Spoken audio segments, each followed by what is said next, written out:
Welcome to this video, and thank you for being here. Because what you're about to watch isn't just a summary. It's a shift, a turning point, a wake-up call. Today, we're diving into a book that has changed millions of lives. A book that reveals why some people succeed and others struggle, why we stay stuck in the same patterns for years, and how you can change your life by changing one powerful thing: your habits. The book is The Power of Habit by Charles Duhigg, and this might be the most important video you'll watch this year. Why this book matters so much. Every single day you wake up and do hundreds of things. Some good, some bad. Some you're proud of, some you regret. But here's the truth.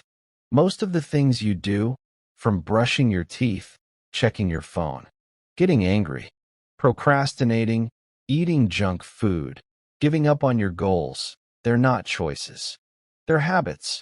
Automatic, unconscious, repeated over and over. And the scariest part, most people never stop to ask, why do I do what I do? This book answers that question clearly, powerfully, and scientifically. It doesn't just talk about motivation. It explains the invisible loop that runs your entire life. And once you understand it, you gain control.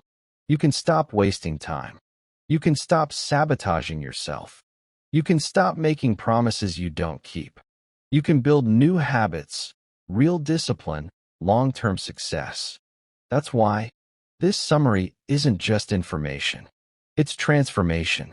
In this video, you'll learn the science behind habits and how they control you, without you knowing. How to break bad habits and build new ones. The secret used by athletes, CEOs, addicts, students, writers, and even companies like Starbucks and Apple.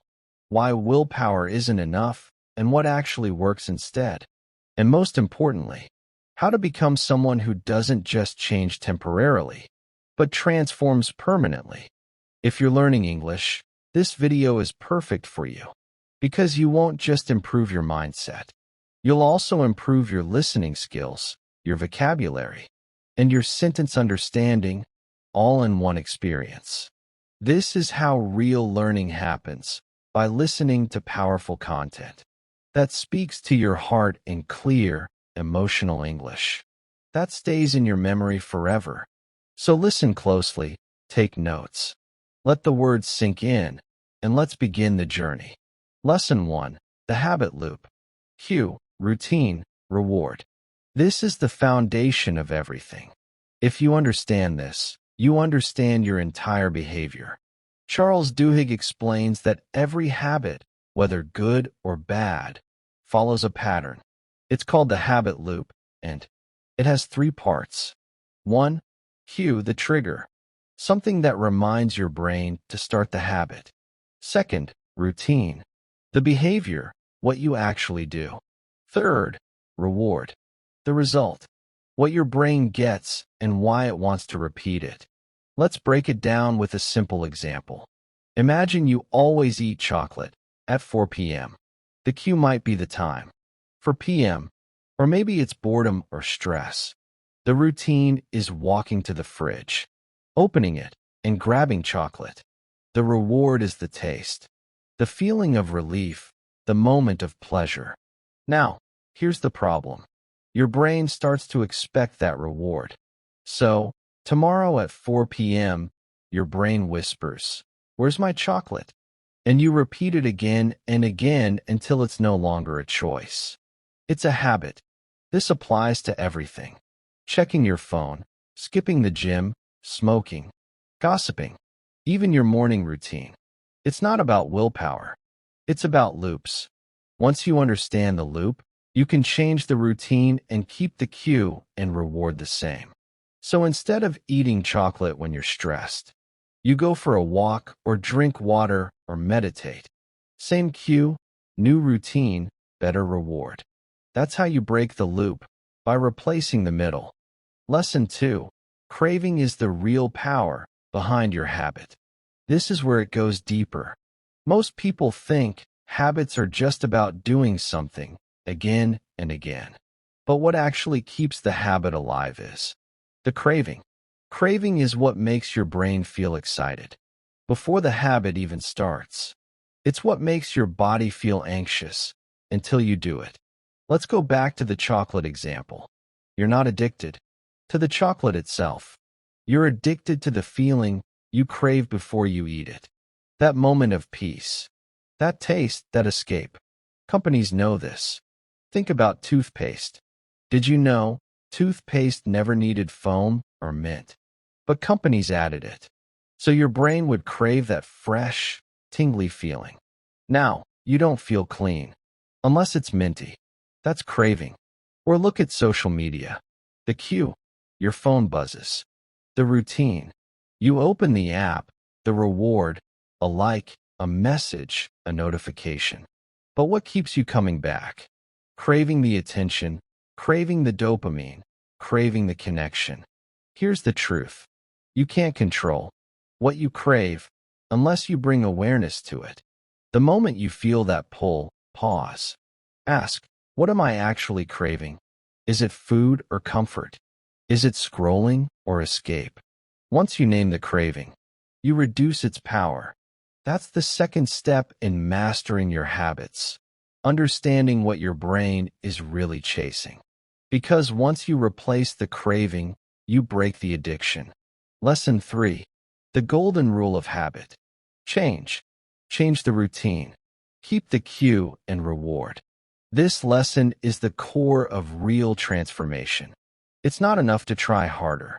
Most people fail at breaking bad habits because they think they need more willpower.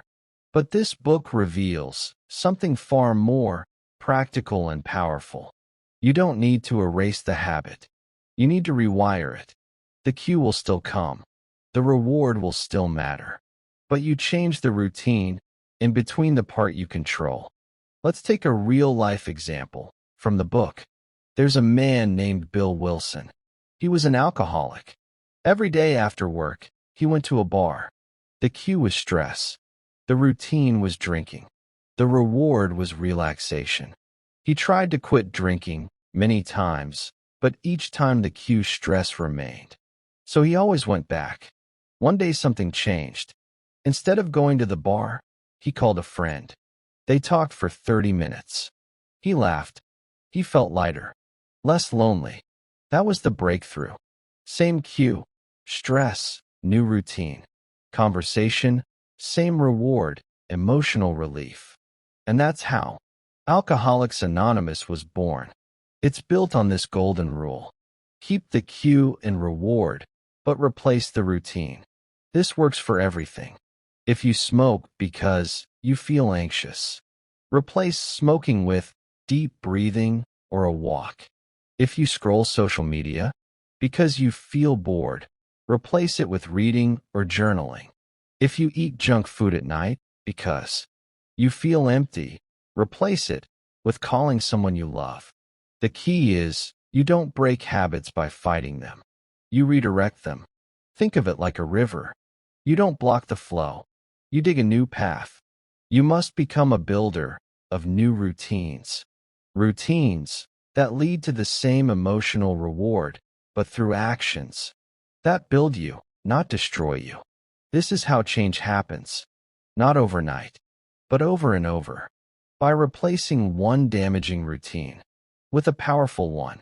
Lesson 4. Keystone habits. The habits that change everything.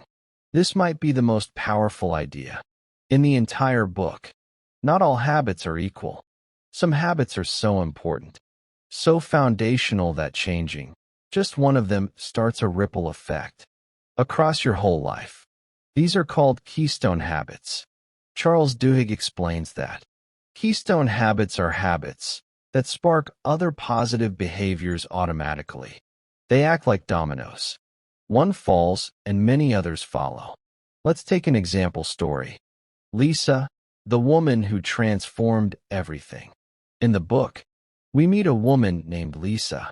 She was overweight, depressed, smoked a pack a day, constantly broke, constantly quitting jobs. Her life was a mess. Then one day after a painful breakup, She made one decision. She would stop smoking. That's it. She didn't say she'd change her whole life. Just this one keystone habit. But something magical happened. Once she quit smoking, she started running. She began waking up earlier. She saved money. She changed her diet. She applied for a better job. She moved to a new city. Within a year, her entire identity had changed. All because she focused on one keystone habit. Why? Because keystone habits affect your self-image. When you keep one promise to yourself, your brain says, I'm the kind of person who keeps promises. That belief spills into everything you do. Let's look at more examples. Exercise is a keystone habit. People who exercise regularly tend to eat healthier, sleep better, procrastinate less, and even spend less impulsively. Making your bed is a keystone habit. It sounds silly, but it creates a feeling of order. It sets the tone for discipline. Studies show people who make their bed are more productive and feel more in control. Writing a gratitude journal is a keystone habit. It leads to better mood, less anxiety, improved relationships. Because your brain gets trained to focus on what's working. The power of keystone habits is this. They don't just change what you do, they change who you believe you are. That's why this lesson is life-changing. You don't need to change 100 things today. You need to identify just one keystone habit and give it everything. Choose a habit that you can do daily, feels meaningful, builds your identity. Then do it again and watch your life shift quietly, powerfully, and permanently. Lesson 5. Willpower is a muscle. The more you use it, the stronger it gets. Most people believe that willpower is something you're either born with or not. They say things like, I just don't have discipline. I can't control myself. I always give up. Some people are just stronger than me. But Charles Duhigg destroys this myth. He explains that willpower is not a talent. It's not luck. It's not magic. Willpower is a muscle. And just like any muscle, it gets tired when overused, but it gets stronger when trained. Let's look at one powerful example from the book. There was a group of researchers who ran an experiment. They brought two groups of people into a room. Both groups were hungry. One group was offered chocolate chip cookies. The other group was told they could only eat radishes.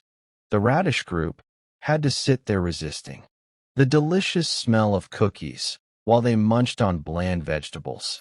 Later, both groups were given a puzzle to solve.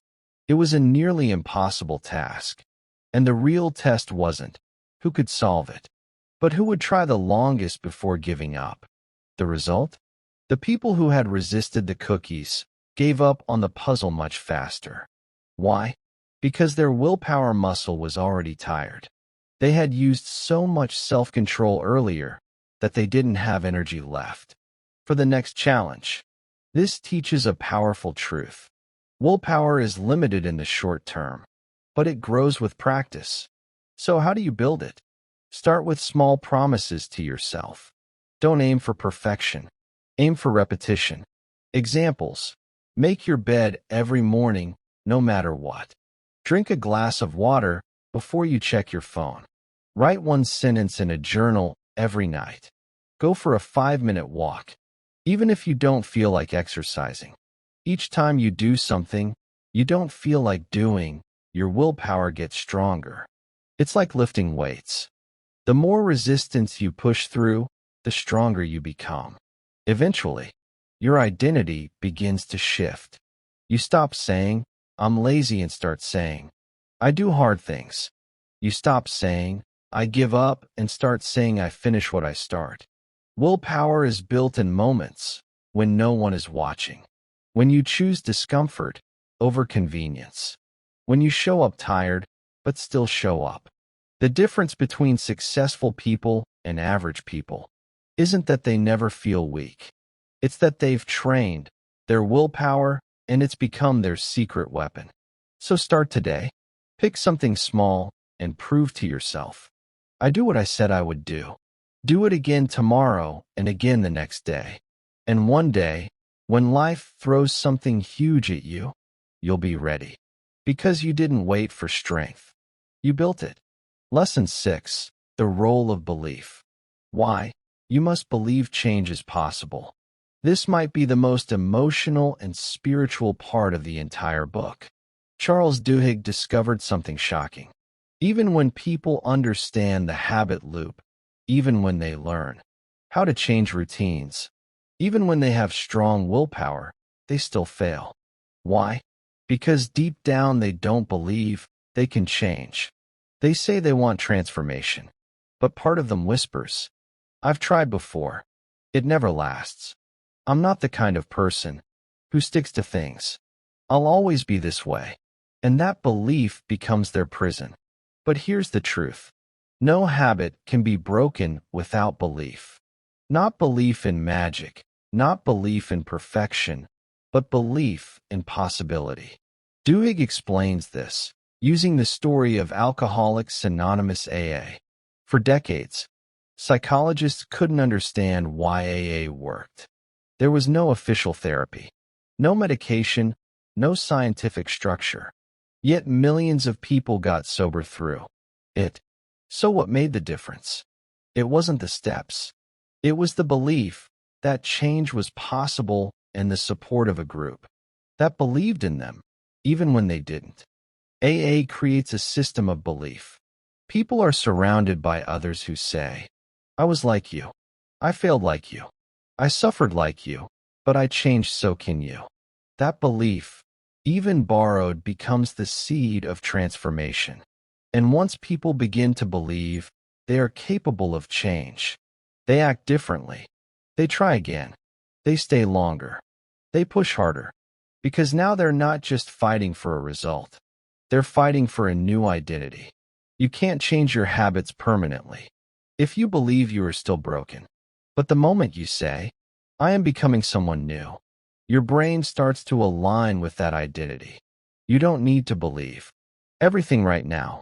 You just need to believe one thing. Change is possible. And if that feels hard, borrow someone else's belief until it becomes yours. Look at the people who've changed. Read their stories. Surround yourself with voices that remind you who you can become. And speak this into yourself. I am not my past. I am not stuck. I am not finished. I am becoming. I am not weak. I'm training. I am not a failure. I am rebuilding. When belief enters your mind, your habits begin to shift. When belief lives in your heart, your life begins to follow. That's the invisible force behind every transformation. And that's why Lesson 6 is not just about habits. It's about hope. Lesson 7. Your environment shapes your habits more than your willpower. This lesson is one of the most eye-opening in the entire book, and it breaks a myth that destroys millions of dreams. You don't rise to the level of your goals. You fall to the level of your surroundings. Most people think habits are about self-control. They believe they fail because they're weak or lazy or undisciplined. But Charles Duhigg shows us something different. Your environment, the people, places, sounds, triggers, and systems around you often have more control over your behavior than your actual intention. Let me give you an example that explains everything. The story of the hospital soap. In a hospital, many doctors were not washing their hands, even though they knew how dangerous it was. They were told again and again. Posters were put up, lectures were given, but still many skipped it, and patients were dying from infections. Then someone made one tiny change. They moved the soap dispensers closer to the entrance of every room. They also placed hand sanitizer right near the beds, within reach. What happened? Hand washing rates skyrocketed. Infections dropped dramatically. No lecture, no new rules, no punishment. Just a change in environment. The habit didn't require willpower anymore. It became automatic because it was easy. This is how habits work. If your phone is next to your bed, you'll scroll before sleep. If junk food is in your kitchen, you'll eat it eventually. If you surround yourself with people who complain, you'll start speaking like them. But if you place your journal next to your pillow, you'll write. If your running shoes are by the door, you'll walk. If your water bottle is on your desk, you'll drink more. You don't have to fight yourself. You just have to design your space. Ask yourself, what's the first thing I see when I wake up? Is my phone pulling me into distraction? Is my home helping me become the person I want to be? Are my friends holding me back or lifting me up? You don't just build habits. You build the space where your habits are born. And here's the secret. The more friction there is, the harder it is to act. The less friction, the more automatic your habit becomes. So reduce the friction for good habits. Increase the friction for bad ones. Don't just change your mind. Change your environment, and your life will follow. Lesson 8. Small wins lead to big victories. This lesson is the beating heart of sustainable transformation. It teaches us the greatest secret behind all massive change. And it's not what you think. You don't need big motivation. You need small wins. Charles Duhigg explains that people don't fail because their dreams are too big. They fail because they ignore the small victories that build momentum, belief, and identity. Let's explore this through one of the most powerful, real-life stories in the book. When Paul O'Neill became the CEO of Alcoa, one of the largest aluminum companies in America, everyone expected him to focus on profits, market share, innovation. But he shocked the world. In his first public speech as CEO, he said this: "We're going to focus on one thing, safety. I want to make Alcoa the safest company in the world." Investors were confused. Reporters were stunned. People whispered he's crazy. But O'Neill knew something they didn't. He understood small wins. Focusing on safety meant better communication between workers and leaders, faster reporting systems, more discipline and structure, higher morale, fewer injuries, less downtime. Within a few years, Alcoa became more profitable than ever. Not because they aimed at money, but because they aimed at a small but powerful win. This is the secret. One positive habit creates a chain reaction. You start journaling. You become more self-aware. You start walking 15 minutes a day. Your mood improves. Your food choices improve. Your sleep gets better. You make your bed every morning. You start your day with a win. You feel in control. You carry that energy into every task. Here's the most important truth. Small wins create identity. If you meditate for just 2 minutes a day, you're not just relaxing. You're becoming someone who takes care of their mind. If you write one sentence in your book each night, you're not just writing. You're becoming someone who doesn't quit. People wait for motivation, but motivation is unreliable. What actually works is small, repeatable victories that train your brain to believe I can change. I am disciplined. I finish what I start. And once your identity changes, your life changes permanently. So don't aim for massive change today. Aim for one small win. Do it every day. Stack the wins. Build momentum. And soon, the impossible becomes inevitable. Lesson 9. You have the freedom to change any habit, but only if you accept responsibility. This is the deepest, most challenging lesson in the book, and it's one that many people run from. You are not your habits, but your habits have become your life. You were not born with the habit of procrastinating. You weren't born addicted to distraction.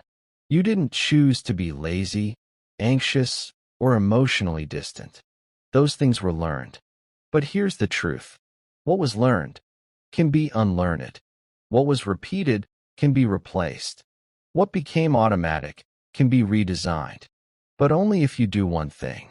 Take full responsibility for what happens next.